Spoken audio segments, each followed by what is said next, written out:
जीवन बीमा life insurance करवाना कैसा है? क्या हुक्म है शरीयत इस्लामिया का इस बारे में कि नौमौलूद बच्चे के नाम पर जीवन बीमा लाइफ इंश्योरेंस कराया जाता है। 8 या 10 हज़ार रुपये जमा करके जब बच्चा 8 साल का हो जाता है तो बैंक उसको 1,00,000-2 लाख रुपए देता है। इस्लाम में इसकी इजाज़त है या नहीं? क्योंकि शरीयत में है कि बच्चा जब पैदा होता तो रोज़ी अपने साथ लाता है।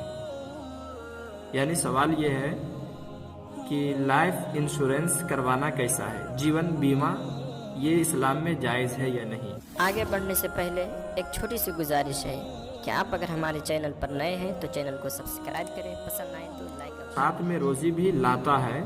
औरतों और मर्दों की रोज़ी साथ रहती है। इसका मतलब ये नहीं कि तिजारत ना की जाए, ना मेहनत ना मजदूरी और हाथ पर हाथ रखकर घर में बैठे रहे, ये इस्लाम नहीं कहता। अल्लाह तो रोज़ी का इंतज़ाम किया, मगर ये भी तो हुक्म फरमाया फ़इज़ा क़ज़य्तुमुस्सलात फ़ंतशिरू फ़िल अर्ज़ि वब्तगू मिन फ़ज़लिल्लाह। जब नमाज हो चुके तो ज़मीन में फैल जाओ और अल्लाह का फजल तलाश करो। और किताब व सुन्नत में भी हलाल रोज़ी के हलाल ज़राई भी बताए गए।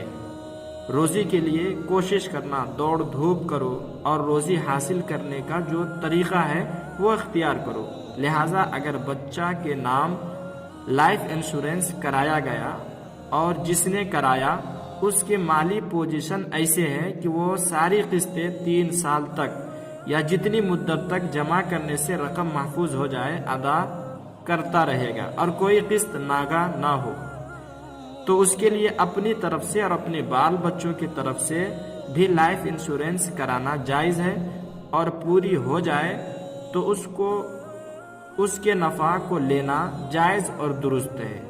यानी लाइफ इंश्योरेंस करा सकता है बच्चे के नाम से भी, बड़े के नाम से भी, और जो उससे इजाफा देता, जो मुनाफा होता, जो बढ़ा कर देता, वो भी ले सकते, लेना भी जायज़ है और इस्तेमाल करना भी जायज़ है।